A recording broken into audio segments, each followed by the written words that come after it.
Rakshasas, Sakas, and kings who were opposed to the Vedic principles of Brahminical culture. Formerly, after conquering the demigods, all the demons had taken shelter in the lower planetary system known as Rasatala and had brought all the wives and daughters of the demigods there also. Maharata Bharata, however, rescued all of those women along with their associates from the clutches of the demons and returned them to the demigods. Maharaj Bharata provided all necessities for his subjects, both on this earth and in the heavenly planets, for 27,000 years. He circulated his orders and distributed his soldiers in all directions.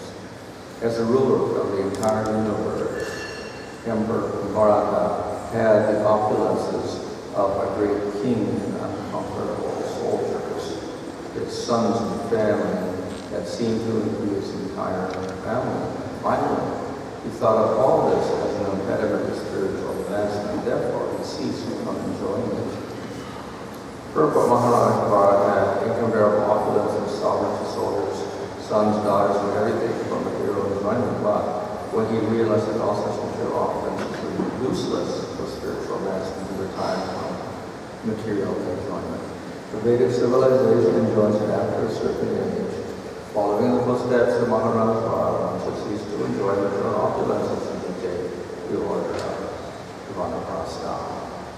O King Parikshit, Maharaj Bharata had 3 pleasing wives who were daughters of the king of Vidarbha, and all of them bore children who did not resemble the king. These wives saw that he would consider them unfaithful queens and reject them. Therefore, they killed their own sons. The king, his attempts were progeny frustrated in this way, performed a sacrifice named Marut stone to get a son.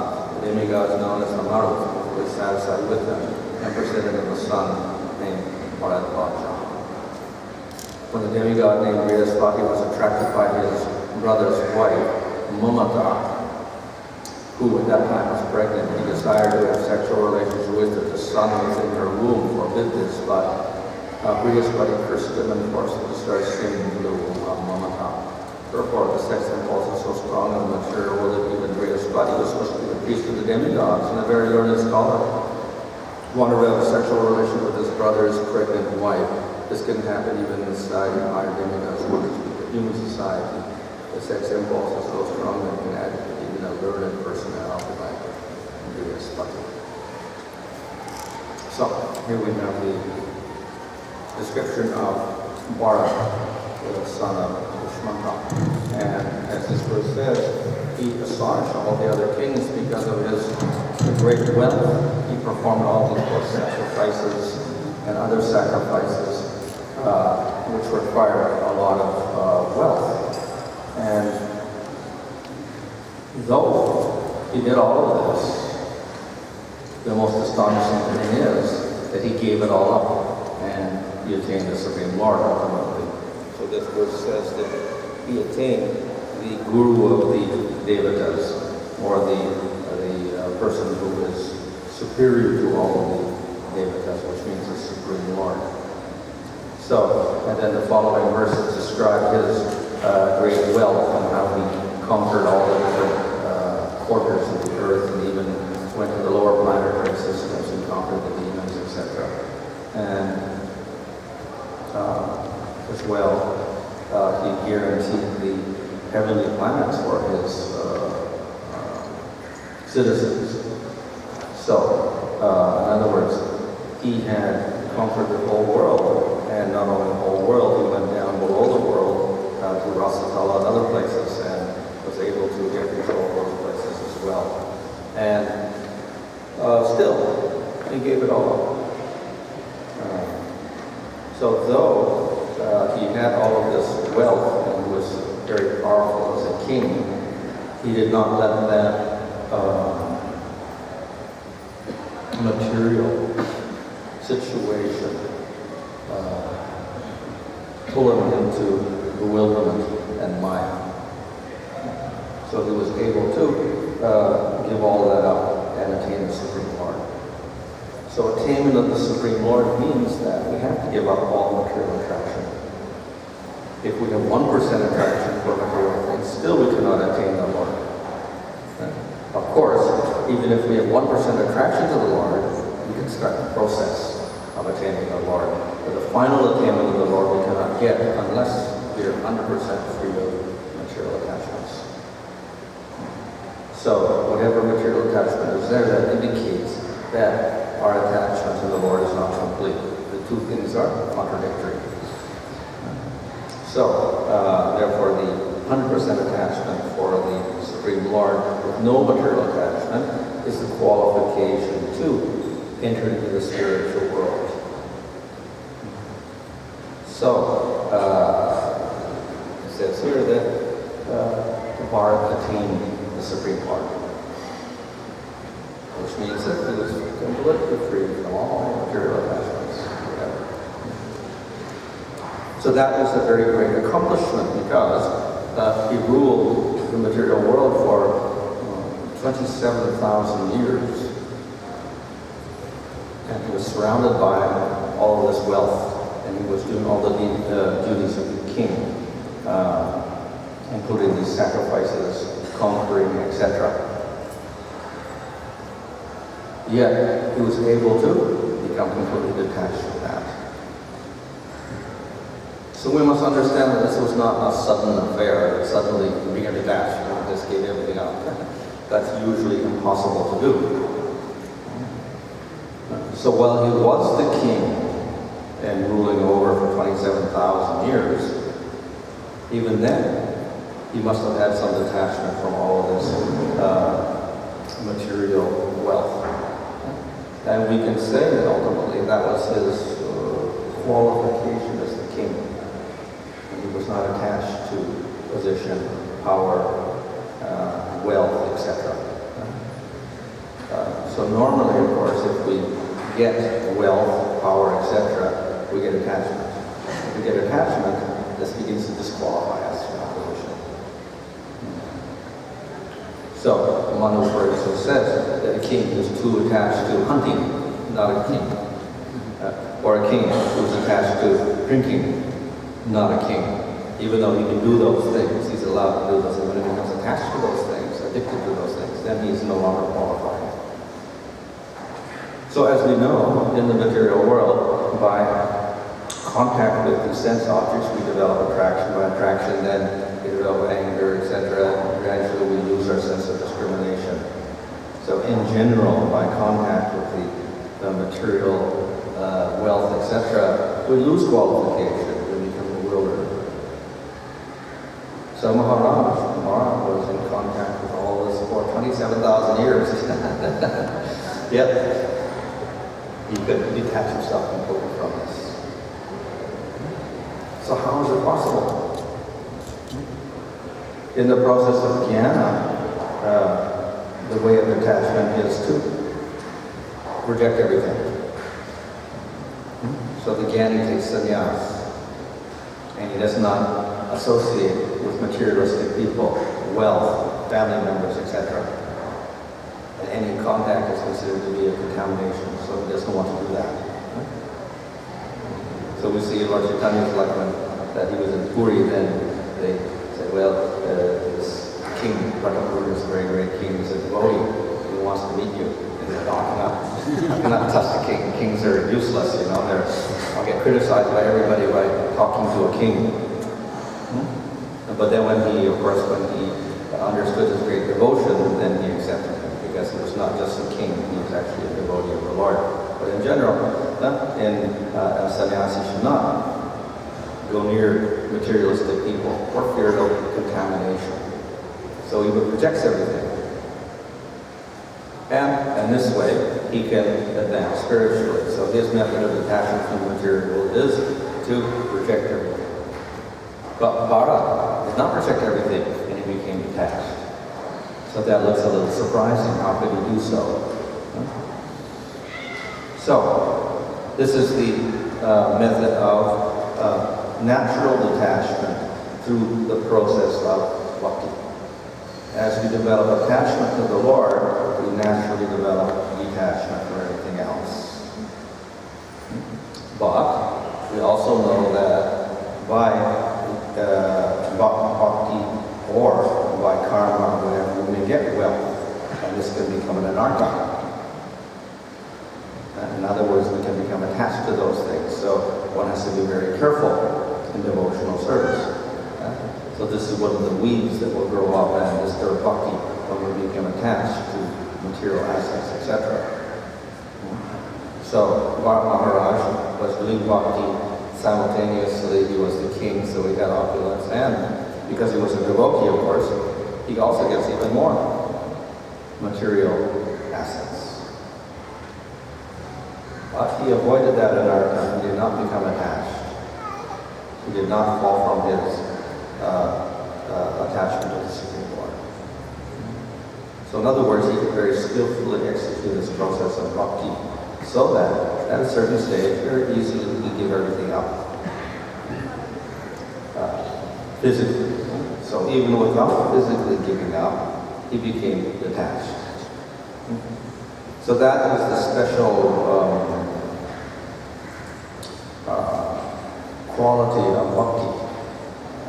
And therefore it is said anyone in any ashrama can get success in bhakti, which means anyone can attain prema, a brahmachari, grihastha, vanaprastha, or sannyasa. For jnana, the grihastha cannot get perfection. He cannot get liberation. He's got his family. He must be attached to it. So, but in bhakti, whether one is a grihastha or vanaprastha or sannyasi or brahmachari, if he promotes bhakti, he can attain prema. So therefore, the ashramas become less important for bhakti. It is not dependent on the ashrama. And of course, it is also not dependent upon the varna, which are connected with the ashramas. So in this way, bhakti produces the complete detachment of jnana, but without having to technically or physically detach oneself from, or remove oneself from the physical presence of material objects. Of course, another way of saying this is that this is yukta vairagya, detachment through engagement. So we use the objects which we gain in the material world for the service of the Lord instead of for ourselves. And in this way, we don't develop any attachment for them. So, in this way, Bhanu Maharaj was able to continue for 27,000 years ruling in this way without having to deviate. And so that he could simply give everything up finally after some time and get perfection. So he attained the Lord. He had complete attachment for everything, but he had complete attachment to the Supreme Lord, and therefore he was successful. So Bharat, of course, is celebrated as a very great king, and the country is named after him, Bharat. So that is a tribute to his greatness. But we see his greatness was connected to his devotion. He was a great king because he did not become attached to material things, even though he had everything. Rather, he was completely detached from everything, and therefore he could rule properly. If the king becomes attached to things, material things, then, of course, he will prefer his own pleasure to the welfare of the citizens. So the wealth is there, but he won't use the wealth for maintaining the citizens. He'll use it for himself and his family members. That is the problem when we become attached to wealth. Therefore, the king should not become attached. And Bharat was an ideal example of this. So therefore, he is celebrated everywhere as a great king. Not just because he had wealth, but he used it properly. He did not become proud of his wealth and hoard his wealth. Rather, he used it for maintaining the kingdom and taking care of the citizens. So, not only taking care of them physically, but we say even spiritually, because he set a very good example for everybody by his own detachment from everything. So this way he was an ideal king, and therefore he is remembered everywhere.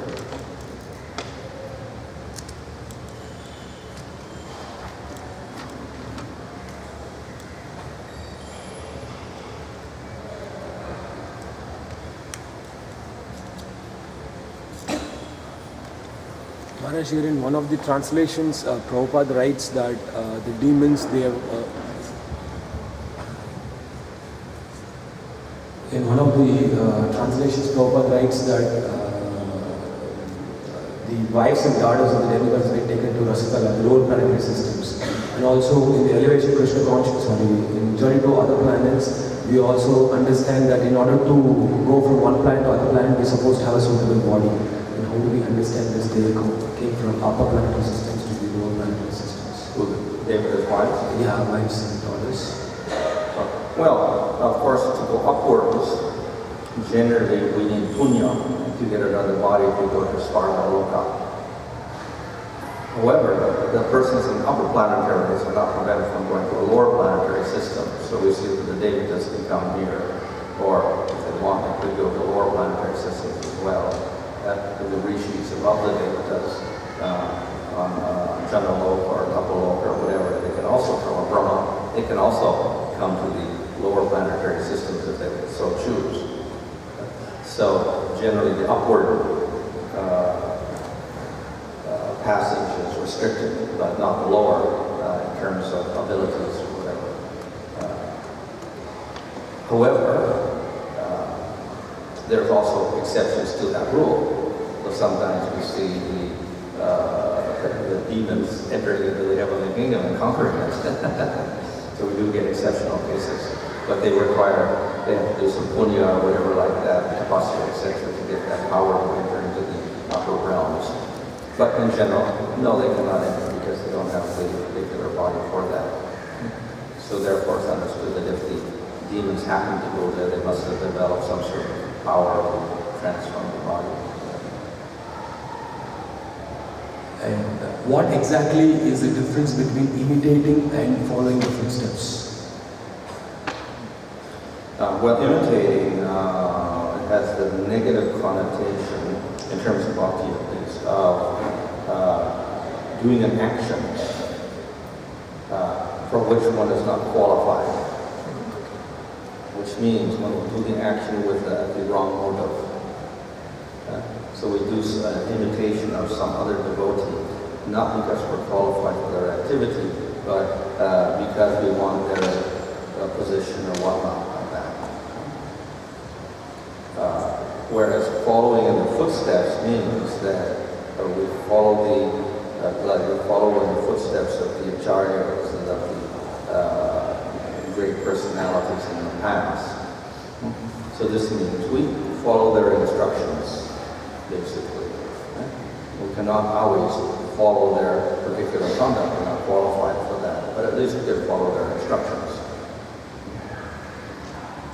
So the imitation aspect is there mainly as an artificial attempt to attain a position of someone who is higher than us, and so we act in the same way and do the same type of activities, etc. Though it is very artificial. So we can say that imitation is an artificial attempt.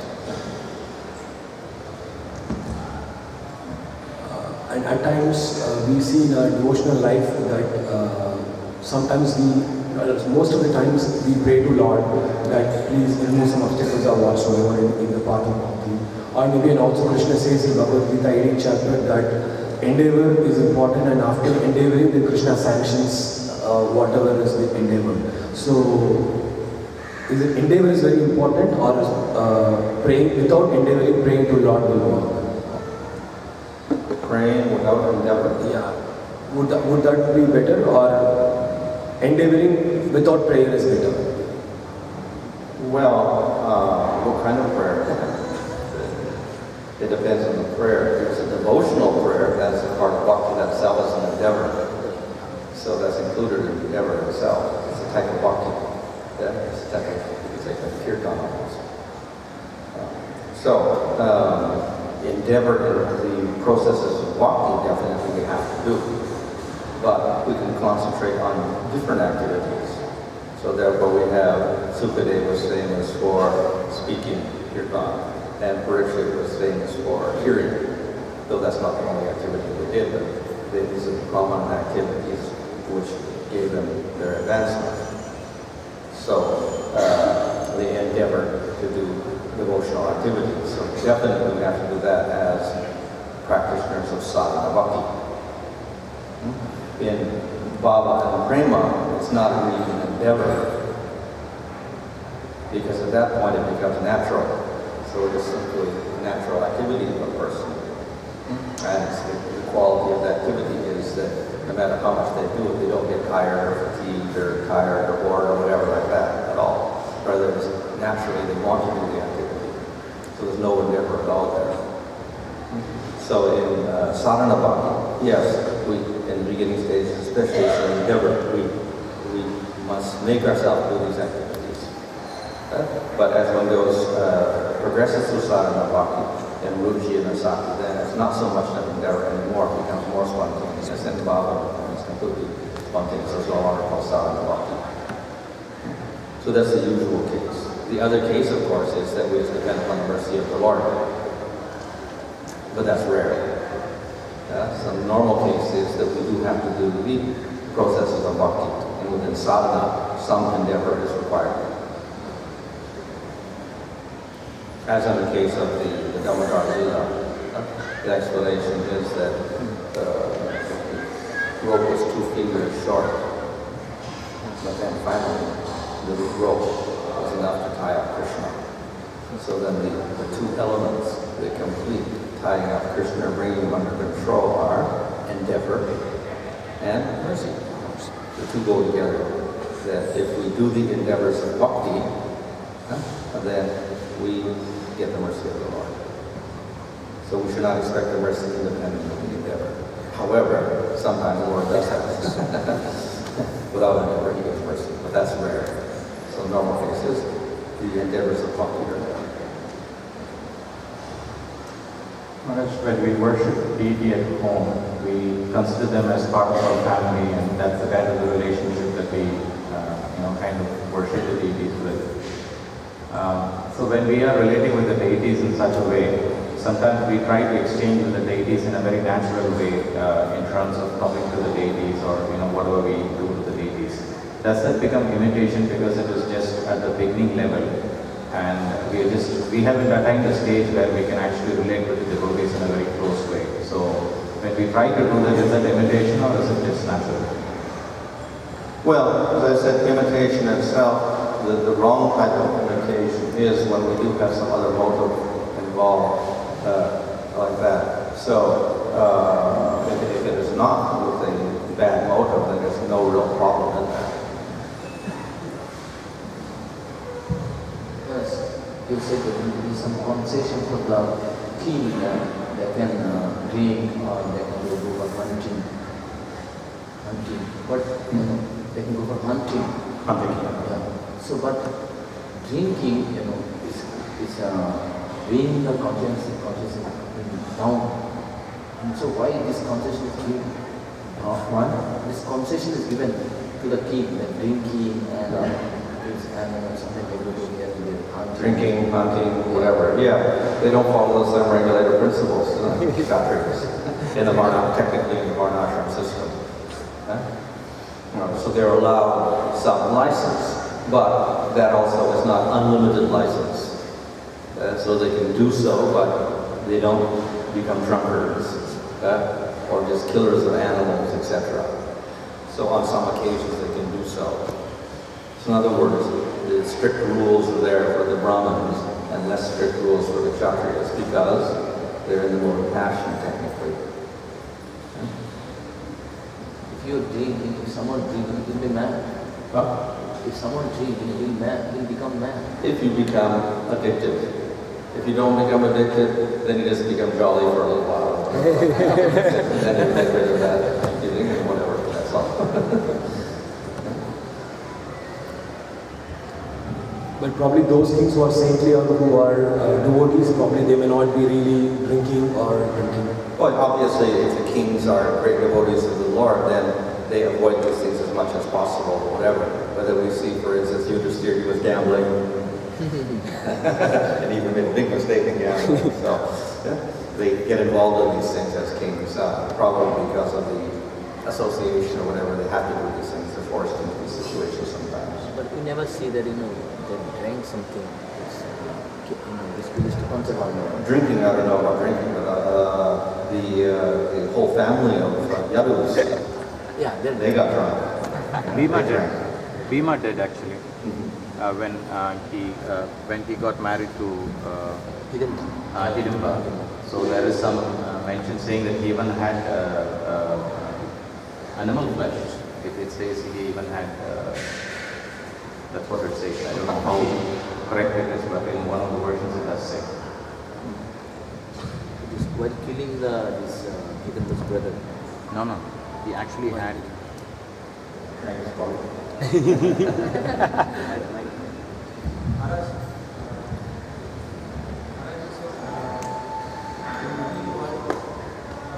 Please come closer. Material people get the bhakti by devotees' mercy. So today you said like it is prohibited for sannyasis to speak with to be in contact with the material people. So how are they supposed to How are they supposed to? get mercy? Mercy. How do they get mercy? Well, generally, this is, of course, I'm speaking of the sannyas of the Gyanis. So generally, they don't give out mercy.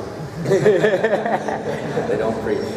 As Krishna says in Bhagavatam, don't disturb the minds of the lower people, whatever they are attached. Don't tell them to give up their activities. So a sannyasi generally does not preach, give up all your activities and take sannyas. The Jnani doesn't do that. So if one is a devotee sannyasi, of course, he also doesn't preach that. He just preaches bhakti. That's all. So it's a little bit different type of sannyas. Maharaj, it is mentioned about the conduct of Brahaspati in one of the purports. How do we understand that? We expect... Well, as we see, Prabhupada mentions in the purport that even in the heavenly planets, because they are under the modes of material nature, even though in Devata planets they're supposed to be sattvic, and Brihaspati is the priest of the Devatas, and he's very learned, still, that sattva does not guarantee perfection. It's a mixture of gunas. So sometimes they will show bad qualities as well. So the Devatas are not perfect. They have material bodies, they have material gunas, and sometimes Tamaguna and Raja will also manifest even in the Devatas. So Svargaloka is not perfect also. And we want to find bad qualities there as well. Maharaj, if that Tamaguna is going, if the Tamaguna is going to exist in heavenly planets, is it that they are subject to any kind of sinful reactions they get? Yeah, if anyone does anybody in the material world is subject to the law of karma. And even if you're sattvic, you're subject to the law of karma. Even if you do pious activity, that's also karma. You get results for that. So everywhere in the material world, people doing activity are subject to karma, whether it is in Brahmaloka or wherever. So if they do sinful activities on Svargaloka, yes, they get karma for that as well. So, but is it that sin is not that severe like what's happening on the Bhumloka? Sin is sin. Of course, it depends on Yamaraj, what he wants to do. Here also we have sins, and there are various types and various intensities, whatever. Even the same sin in different conditions will get different results as well, even here. So the same on upper planets. Just like we have Yuga cycles in Earth planet, so the all this cycle. Generally, that only applies to our particular place. Even in other parts of the Bhumandala, it doesn't have effect. It is only Varsha, this particular realm. So the higher planet system of the No, they don't get the